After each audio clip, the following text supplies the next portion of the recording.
Hello dear student, आज मैं आप लोग के लिए जो रिमेनिंग पार्ट थे चैप्टर 3 में वो मैं आपके लिए लेकर आया हूँ।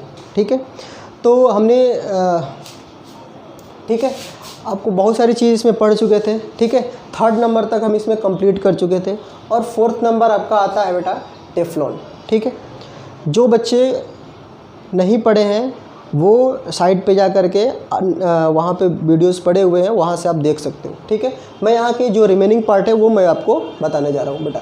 तो सबसे पहले देखो टेफ्लॉन आता है। ठीक है, टेफ्लॉन क्या होता है? It is prepared by polymerization of tetrafluoroethene. ठीक है, टेट्राफ्लोरोएथीन के पॉलीमराइजेशन से क्या बनता है? टेफ्लॉन बनता है। ठीक है, अब देखो टेट्राफ्लोरोएथीन क्या होता है? जो टेट्राफ्लोरोएथीन होता है ये बेटा क्या होता है? ये मॉलिक्यूल्स है ना, मॉलिक्यूल्स है, केमिकल्स है। ठीक है, केमिकल फॉर्म में रहता है। इसको हम लोग क्या करते हैं कि इस टेट्राफ्लोरोएथीन को पॉलीमराइज करते हैं। ये बेटा क्या है? एक पॉलीमर है। क्या है? एक पॉलीमर है, मॉलिक्यूल है। इनको स्मॉल यूनिट को जब हम लोग कंबाइंड करते हैं तो क्या बनते हैं? टेफ्लॉन बनते हैं। ठीक है, अब देखो टेफ्लॉन हमारे लिए काफ़ी यूज़फुल होता है आज के दिनों में। ठीक है, it is unaffected by heat and chemicals. ये केमिकल्स और हीट से अनअफेक्ट रहता है। कहने का मतलब ये है कि जब आप इसको हीट करोगे तो इस पर कोई इफ़ेक्ट नहीं पड़ेगा, और इसके ऊपर जब आप केमिकल डालोगे, इस मटेरियल के ऊपर आप केमिकल डालोगे फिर भी इसके ऊपर कोई इफ़ेक्ट नहीं पड़ेगा। इसलिए हम लोग इसको बोलते हैं unaffected by heat and chemicals. देखो केमिकल्स का इफ़ेक्ट, जैसे हमारे बॉडी में अगर केमिकल्स लग जाते हैं तो इन्फेक्शन होने का डर रहता है। और जैसे जो आपको पता ही है कि जो मेटल होते हैं वो मेटल ऑक्सीजन के साथ रिएक्शन करते हैं, रिएक्शन करके क्या बनाते हैं? मेटल ऑक्साइड बनाते हैं। तो मेटल क्या कर रहे हैं? एक्चुअली वो रिएक्ट कर रहे हैं किसके साथ? ऑक्सीजन के साथ। ठीक है, बट ये जो टेफ्लॉन है, ये टेफ्लॉन आपके पास केमिकल से इसका कोई रिएक्शन नहीं होता है और हीट से अनअफेक्टेड रहता है, मतलब हीट का भी कोई इफेक्ट इस पर नहीं पड़ता है। ठीक है, अब हम लोग देखेंगे बेटा यूजेस ऑफ टेफ्लॉन। ठीक है, टेफ्लॉन का यूज़ क्या है? ठीक है, it has anti stick properties. Anti stick का मतलब होता है कि जब आप कोई मटेरियल को, कोई जैसे आप फूड प्रिपेयर कर रहे हो, ठीक है, सो फूड को अपने इसके अंदर जब आप उसको पकाओगे, ठीक है, तो इस पर एंटी स्टिक मतलब वो अंदर चिपकेगा नहीं। ठीक है, मतलब इसके अंदर कोई चिपकता नहीं है, इसको आप इजीली रिमूव कर सकते हो वहाँ से। ठीक है, anti stick properties used in non stick vessels. Non stick vessels तो आपने देखा होगा, जो नॉन स्टिक कंटेनर होते हैं, जो जैसे कढ़ाई हो गया, ठीक है, पैन हो गया, है ना, बहुत सारी चीज़ें नॉन स्टिक आजकल बन रही हैं। तो वो सारे नॉन स्टिक जो मटेरियल होते हैं, नॉन स्टिक वेसल्स होते हैं, वो इसी से बनाए जाते हैं। किससे? टेफ्लॉन से बनाए जाते हैं। इसका सेकेंड यूजेस भी काफ़ी बहुत ही इंपॉर्टेंट है। It is used as lubricant in machine. इसको हम लोग मशीन में भी एज अ लुब्रिकेंट यूज़ करते हैं। बेटा लुब्रिकेंट क्या होता है आपको मैं बता दूं कि जैसे सपोज करो ये बियरिंग है, ठीक है, इस बियरिंग में ये बॉल लगे होते हैं। ठीक है, ये क्या लगे होते हैं? बॉल लगे होते हैं। अब ये सपोज करो ये बियरिंग पूरा जाम हो चुका है। ठीक है, तो जाम हो चुका है तो इसके अंदर आप ऑयल डालते हो। सो ऑयल डाल के जब इसको घुमाओगे तो ये फ्रीली मूव करने लगेगा, बहुत ही ईजिली मूव करने लगेगा और स्पीड में मूव करेगा। क्यों? क्योंकि देखो इसके अंदर जो कोरोजन लगे हुए थे, मतलब फ्रिक्शन हो रहे थे, ये बॉल और ये सरफेस, ये बॉल है और ये सरफेस के बीच में जो फ्रिक्शन लग रहे थे, उस फ्रिक्शन को क्या किया? ऑयल ने रिड्यूस कर दिया। सो ऑयल को हम लोग बोलते हैं बेटा लुब्रिकेंट। क्या बोलते हैं? लुब्रिकेंट। उसी तरह से हम लोग को बहुत सारे मशीन्स, हम लोग के लिए जो फैक्ट्रीज वगैरह बहुत सारे मशीन्स ऐसे हैं जो कि उसके अंदर ऑयल हम लोग नहीं डाल सकते हैं। सो जहाँ पे ऑयल नहीं डालते हैं वहाँ पे हम लोग टेफ्लॉन का ऐसा बना हुआ, मतलब जैसे सपोज करो ये शाफ्ट को घुमाना है तो आपको इस तरह से टेफ्लॉन का, है ना, कोई मतलब बूश बोलते हैं उसको। सो बूश बना देंगे ऐसे, और इसके ऊपर जब ये चलेगा, ये रोटेट करेगा तो इसके ऊपर कोई इफेक्ट नहीं पड़ता है और ये काफ़ी स्मूथ रहता है। ठीक है, ये ड्यूरेबल होता है, काफ़ी स्ट्रेंथ इसमें होता है। ठीक है, तो वहाँ पे भी हम लोग इसको यूज़ करते हैं मशीनरी में। ठीक है, 5th नंबर आता है आपका पॉलीस्टीरीन। ठीक है, पॉलीस्टीरीन का होता है कि lighter polymer of polythene with when air phloem through molten polystyrene it forms very light foam which is an excellent insulating and packaging material। इसको सबसे पहले अच्छे से समझते हैं। लाइटर पॉलीमर ऑफ पॉलीथीन, जो पॉलीथीन जो आपने पढ़ा है पॉलीथीन के बारे में, वो सबसे जो लाइटर फॉर्म होता है, इसका सबसे जो लाइटर फॉर्म होता है वो हमारा होता है पॉलीस्टीरीन। ये कैसे बनता है? When air phloem through molten polystyrene. आपको क्या करना है कि पॉलीथीन का जो सबसे लाइटर पॉलीमर होता है वो क्या होता है? पॉलीस्टीरीन। ठीक है, अब पॉलीस्टीरीन को आप क्या करोगे? उसको मेल्ट करोगे। ठीक है, और मेल्ट करने के बाद उससे क्या करोगे? एयर पास कराओगे। ठीक है, जब एयर पास कराओगे तो वो जो मटेरियल है वो बहुत ही लाइट फॉर्म में बनने लगेगा। ठीक है, फोम के रूप में बनने लगेगा, है ना। आपको और भी अच्छे समझ में आएगा जब मैं आपको यूजेज इसकी लिखवाऊंगा। ठीक है, which is excellent insulating and packaging material. देखो, इंसुलेटिंग का मतलब होता है कि आप किसी चीज़ को प्रोटेक्ट कर रहे हो। जैसे सपोज करो कि हमें इस चीज़ की इंसुलेटिंग करनी है, सो इसके ऊपर हम एक प्लास्टिक का कवर लगाएंगे जो कि थिक होगा, और वो थिक कवर वो होता है इंसुलेशन। उसी को बोलते हैं हम लोग इंसुलेटिंग करना, है इंसुलेट करना। ठीक है, इसको कवरिंग करना। तो इसको हम लोग कवरिंग करने के भी काम में लेते हैं। किसको? पॉलीस्टीरीन को। ठीक है, और पैकेजिंग मटेरियल, जैसे पैकेजिंग मटेरियल आपके घर में देखो जो एलईडी एलसीडी जो आते थे पहले, है ना, अभी भी जो आते हैं, उससे क्या करते हैं? उसको हम लोग प्रोटेक्शन के लिए साइड में वाइट कलर का जो होता है ना, वाइट कलर का फोम जो होता है, उस फोम के अंदर रखते हैं हम लोग। क्यों? क्योंकि जो मतलब इधर उधर से ट्रांसपोर्टेशन में कोई प्रॉब्लम ना हो। ठीक है, नहीं तो क्या होता है कि इधर उधर अगर कहीं मान लो रख दिए, किसी के कहीं से गिर गया या फिर कुछ हो गया तो वो डैमेज होने से रोकता है। कौन?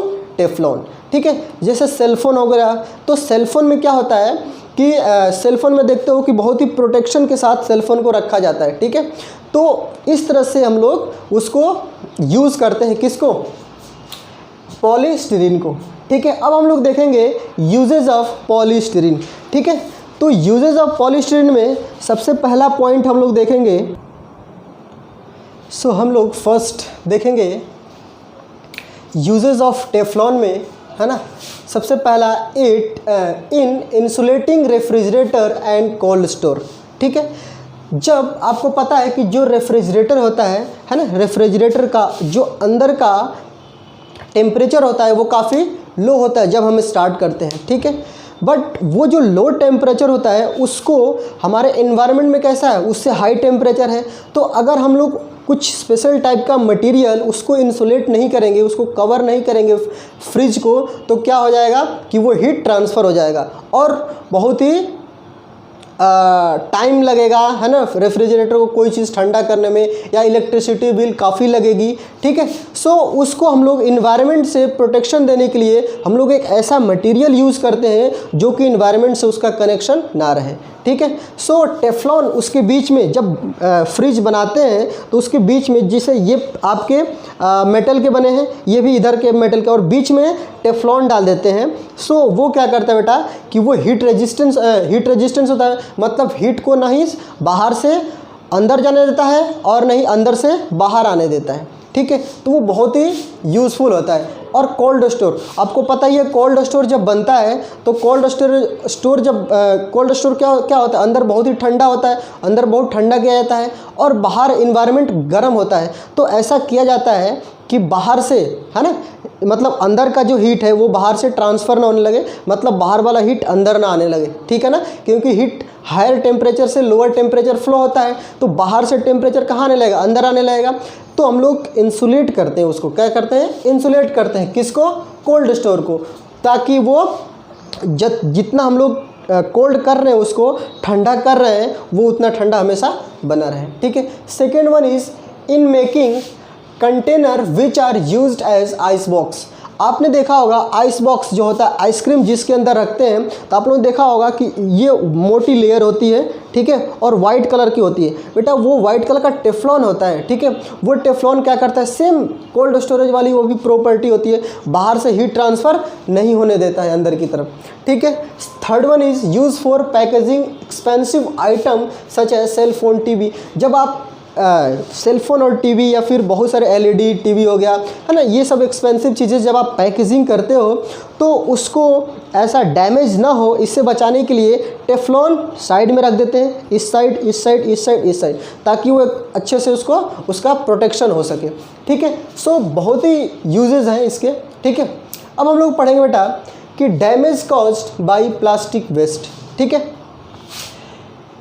प्लास्टिक वेस्ट से, है ना, प्लास्टिक से क्या क्या, जो प्लास्टिक वेस्ट हम लोग फेंक देते हैं बाहर, प्लास्टिक फेंक देते हैं, तो उससे क्या क्या, है ना, हमारे लिए नुकसान हो सकता है उसका, ठीक है। सो सबसे पहला, when they are thrown on ground they stop rain water to enter inside the soil. जब हम इसको बाहर फेंकते हैं तो आपको ये चीज़ पता है कि जो आपका क्या बोलते हैं, जो पॉलीथीन होता है, ठीक है, जैसे पॉलीथीन हो गया, तो पॉलीथीन होता है कि आप सॉइल के अंदर रखोगे तो उस एरिया से नीचे वाटर नहीं जाने देगा, समझ गए ना। जब नीचे वाटर नहीं जाने देगा, आपको पता ही है कि जब बारिश होती है तो कुछ पानी नीचे चला जाता है, कुछ वेपर बन के उड़ जाता है, मतलब ऊपर चला जाता है, ठीक है। तो जो नीचे वाटर जा रहा है वो भी हमारे लिए बहुत ज़रूरी है, क्यों, क्योंकि वो वाटर टेबल को मेंटेन करता है। वाटर टेबल क्या होता है कि एक लेयर होती है वाटर की, वो मतलब फिक्स, जब आप नीचे जाओगे तो वो पानी रहेगा वहाँ पे, तो पानी नहीं रहेगा तो आपको पानी कहाँ से मिलेगा। आप जो सबमर्सिबल लगाते हो या फिर मशीन जो लगाते हो, ट्यूबवेल लगाते हो, तो नीचे से तो पानी लेकर आते हो, तो नीचे पानी नहीं रहेगा तो कहाँ से लेकर आओगे। सो ये हार्मफुल इफ़ेक्ट है इसके, ठीक है। अब देखो second one is cow and other animals are dying due to choking up of plastic in their digestive tract, ठीक है। जो काऊ होती है, काऊ बाहर जो घूमती रहती है, आपने देखा होगा बहुत सारे काऊ बाहर घूमती रहती है, तो वो कुछ न कुछ खाती रहती है, तो कुछ न कुछ अब ऐसे मटेरियल है जो कुछ मतलब जैसे आपने कुछ वेजिटेबल्स वगैरह हो गए, उसको पॉलीथीन में बंद करके आप फेंक दिए हो बाहर, तो वो पॉलीथीन के साथ ही पूरा खा जाती है। तो पूरा खाती है, जो उसका डाइजेस्टिव ट्रैक होता है, उस डाइजेस्टिव ट्रैक में, क्योंकि प्लास्टिक तो डाइजेस्ट होता नहीं है, और डाइजेस्टिव ट्रैक को क्या करता है, वो चॉक कर देता है, मतलब जाम कर देता है। तो जब डाइजेस्टिव ट्रैक उसका जाम हो जाता है, ठीक है, तो वो खाना बंद कर देती है और धीरे धीरे कमज़ोर होकर के वो पूरी तरह से, है ना, डाई हो जाती है, मर जाती है वो, ठीक है। तो आपको वेस्टेज को बाहर नहीं फेंकना चाहिए और आपको बहुत ही सावधानी के साथ उसको कहीं रखना चाहिए, ठीक है। इसके थर्ड यूजेस हैं plastic bags and other articles clog drainage system, ठीक है। देखो जो प्लास्टिक बैग होता है, जब आप कहीं पानी भरा पड़ा है ना, अब उसमें प्लास्टिक बैग डाल दिए या फिर प्लास्टिक की बने हुए बॉटल डाल दिए या फिर कुछ ऐसे मटेरियल डाल दिए जो कि बायोडिग्रेडेबल नहीं हो, मतलब जो उसके अंदर मिक्स नहीं हो सकता है, ठीक है। सो मिक्स नहीं हो सकता है तो क्या होगा, वो क्या करता है, ड्रेनेज सिस्टम को, जो पानी का आपके शहरों में पानी आता जाता होगा ना कैनाल के थ्रू, तो उसको जाम कर देता है वो, ठीक है। तो इसका भी हमारे पास काफ़ी इफ़ेक्ट पड़ता है, ठीक है, ड्रेनेज सिस्टम बंद हो जाता है, ठीक है। अब देखो fourth one is plastic burn produces harmful gases which pollute the air. ये सबको पता है कि जो प्लास्टिक गैस को बर्न करते हैं जब, तो प्लास्टिक गैस जब बर्न होता है तो बहुत सारे इससे हार्मफुल गैसेस निकलते हैं। वो हार्मफुल गैसेस इन्वायरमेंट को क्या करते हैं, पॉल्यूट करते हैं, ठीक है। सो इन्वायरमेंट पोल्यूशन भी नहीं होना चाहिए, इसके लिए हम क्या करें कि प्लास्टिक को बर्न ना करें और प्लास्टिक को ऐसे जगह पे रखें हम लोग, इससे हमारा इन्वायरमेंट जो है हमेशा क्लियर रहे, ठीक है। सो अब हम लोग आगे पढ़ते हैं बायोडिग्रेडेबल के बारे में कि बायोडिग्रेडेबल क्या क्या होता है ना, कौन कौन से मटेरियल बायोडिग्रेडेबल होते हैं, ठीक है। डियर स्टूडेंट, अब हम लोग पढ़ते हैं बायोडिग्रेडेबल मटेरियल, ठीक है। सो बायोडिग्रेडेबल मटेरियल का बायोडिग्रेडेबल होना बहुत ही ज़रूरी है, ठीक है। क्यों, आप लोग खुद देखो इसको, the material which gets decompose through natural process such as action of bacteria are called biodegradable material. काफ़ी इजी इसका डेफिनेशन है ना, और इसका एक्सप्लेनेशन भी उतना ही इजी है। देखो जो बायोडिग्रेडेबल मटेरियल होता है ना, जैसे रोड साइड पे आप लोग फ्रूट्स फेंक देते हो, लेकिन कुछ दिन बाद देखते हो कि वो फ्रूट्स वहाँ पे नहीं रहता है। क्यों? क्योंकि बैक्टीरिया के एक्शन से वो बैक्टीरिया उस पे आ करके उसको डिकम्पोज करने लगते हैं, और डिकम्पोज करते उसको पूरा फिनिश कर देते हैं। ठीक है, तो वो क्या हुआ बेटा, वो बायोडिग्रेडेबल मटेरियल हुआ, क्योंकि वो नेचुरल प्रोसेस, बैक्टीरिया क्या है, नेचुरल है। ठीक है, उसके एक्शन से वो क्या हो गया, डिकम्पोज हो गया, तो वो एक तरह से नेचुरल प्रोसेस से वो डिकम्पोज हुआ। तो ऐसे मटेरियल को हम लोग बायोडिग्रेडेबल मटेरियल बोलते हैं। अगर आपसे बोला जाए कि क्या सॉइल जो है वो बायोडिग्रेडेबल है कि नहीं, बिल्कुल सॉइल के अंदर मिक्स हो जाता है ना। जैसे वाटर बायोडिग्रेडेबल है कि नहीं, बिल्कुल है, वाटर सॉइल के अंदर मिक्स हो जाता है। ठीक है, लेकिन प्लास्टिक की अगर बात आती है तो प्लास्टिक सॉइल के साथ वो मिक्स नहीं होता, उस पर बैक्टीरिया का एक्शन नहीं होता है, उसको बैक्टीरिया डिकम्पोज नहीं कर सकते हैं। सो प्लास्टिक हमारा क्या हुआ, नॉन बायोडिग्रेडेबल मटेरियल। इसके आप बहुत सारे एग्जाम्पल लिख सकते हो बायोडिग्रेडेबल मटेरियल के। ठीक है, अब नॉन बायोडिग्रेडेबल जस्ट इसके opposite, the material that do not decompose through natural process such as action of bacteria are called non biodegradable. तो इसके एक्शन, बैक्टीरिया के एक्शन, पहले तो इसके अंदर इसके ऊपर बैक्टीरिया आएंगे नहीं, इसको डिकम्पोज नहीं कर सकते वो। क्यों? क्योंकि ये नॉन बायोडिग्रेडेबल है, ये उससे डिकम्पोज नहीं हो सकता है। ठीक है, जैसे प्लास्टिक की बॉटल हुआ, ठीक है, या फिर बहुत सारे ऐसे मटेरियल हैं जिसको सॉइल के साथ मिक्स नहीं कर सकते हैं, और जब वो मिक्स नहीं होगा तो इधर उधर वो क्या करेगा, हमारे इन्वायरमेंट को पॉल्यूट करेगा, हमारे सॉइल को पॉल्यूट करेगा, है ना, सॉइल की फर्टिलिटी को डिक्रीज़ कर देगा, नीचे पानी नहीं जाने देगा। ठीक है, तो ये हमारे इसके बहुत सारे डिसएडवांटेज हैं, तो इसको हम लोग अच्छे से कलेक्ट करके रखना चाहिए। ठीक है, अब हम लोग इसमें देखते हैं measure to control pollution caused by plastic. ठीक है, तो सबसे पहले इसमें देखेंगे कि क्या क्या होता है। ठीक है, मतलब कैसे जो पॉल्यूशन होते हैं इसके किससे, प्लास्टिक से जो पॉल्यूशन होते हैं, ठीक है, किन किन कारणों से पॉल्यूशन होते हैं और कैसे उससे हम लोग बच सकते हैं। तो सबसे पहला हमारा है अवॉइड प्लास्टिक बैग। आपको क्या करना चाहिए कि प्लास्टिक बैग, जो मार्केट में आप जाते हो कोई भी सामान खरीदते हो तो उसके साथ क्या मिलता है, आपको प्लास्टिक बैग मिलता है, और उसमें आप सामान लेकर आते हो।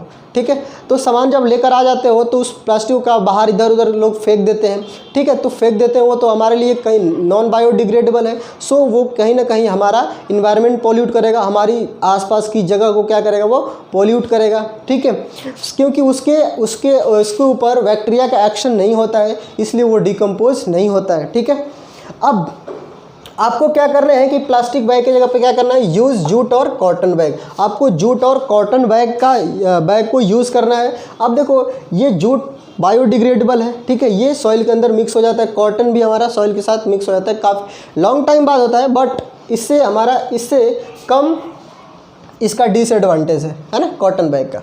ठीक है, second one is keep separate dustbin for plastic waste. आपको एक सेपरेट डस्टबिन रखना चाहिए सिर्फ और सिर्फ प्लास्टिक बैग के। क्यों? क्योंकि प्लास्टिक बैग हमारा नॉन बायोडिग्रेडेबल है, इसको हम लोग क्या कर सकते हैं, मतलब रीयूज़ नहीं कर सकते, बाहर फेंक देते, क्या रीयूज़ करोगे उसको। ठीक है, तो इस तरह से हम लोग को क्या करना चाहिए, उसके लिए सेपरेट डस्टबिन बनाएं, या उसको हम लोग डस्टबिन बनाने से क्या फ़ायदा होगा कि वो हमें पता रहेगा कि ये मटेरियल को कहाँ हमें रखना है। ठीक है, और बाकी सब जो बायोडिग्रेडेबल है उनको एक अलग डस्टबिन में रख सकते हो, क्योंकि वो तो सॉइल के साथ कहीं ना कहीं मिक्स हो जाएंगे।